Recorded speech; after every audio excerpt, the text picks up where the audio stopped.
કેમ છો વિદ્યાર્થી મિત્રો, હું છું આપનો હર્ષિલ પટેલ અને આજે ધોરણ 10 અને ધોરણ 12 સાયન્સ માટે અહીંયા ક્વેશ્ચન લઈને આવ્યો છું કે ચાલો ક્વેશ્ચન જાણીએ કે ફાઇન્ડ ધ મિસિંગ ટર્મ એટલે કે અહીંયા જે ક્વેશ્ચન માર્ક છે એની જગ્યાએ કઈ વેલ્યુ આવશે એ આપણે શોધવાની છે।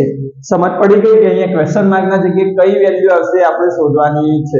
તો અહીંયા આપણને સવાલ શું આપ્યો છે કે 24/48 ડબલ જેમ 28 જેમ ક્વેશ્ચન માર્ક એટલે ક્વેશ્ચન માર્ક ની જગ્યાએ આ ઓપ્શન આપણને અહીંયા આપેલા છે એ ક્વેશ્ચન માર્ક ની જગ્યાએ ઓપ્શન માંથી કઈ વેલ્યુ આવશે એ આપણે શોધવાની છે।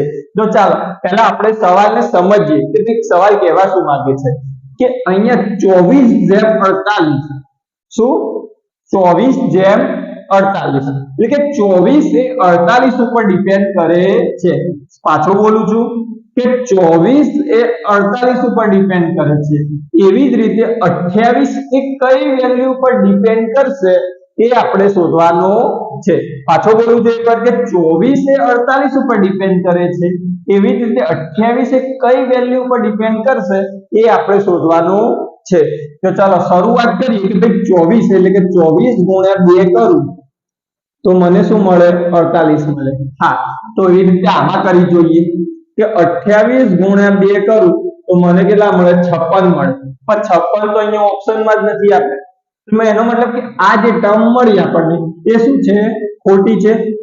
આ ટર્મ જે આપણને મળી એ શું છે ખોટી છે, એટલે કે ભાઈ આ રીતે શક્ય નથી। તો ચલો આપણે બીજી રીતે ટ્રાય કરીને જોઈએ કે અહીંયા 24 આપેલા છે, શું 24 આપેલા છે એટલે કે 24 આપેલા છે, એમાં એક ટર્મ 2 છે અને એક ટર્મ 4 છે, તો 4 - 2 કરીને જોવું।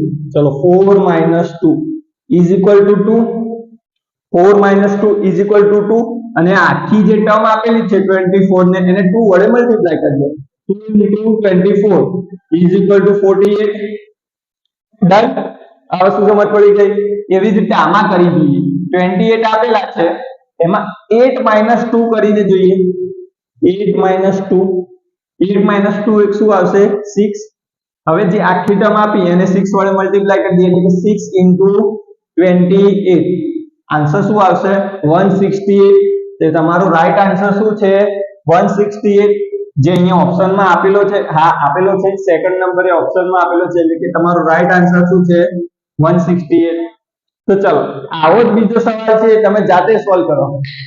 ચલો કે વિદ્યાર્થી મિત્રો, આનો આન્સર કમેન્ટ બોક્સમાં આન્સર કરો। ભાઈ આનો આન્સર શું આવશે? ક્વેશ્ચન માર્કના જગ્યાએ આમાંથી કયો ઓપ્શન આવશે? આન્સર કમેન્ટ બોક્સમાં આન્સર કરો અને રાઈટ આન્સર કેટલાનો આવે છે જોઈએ। ચલો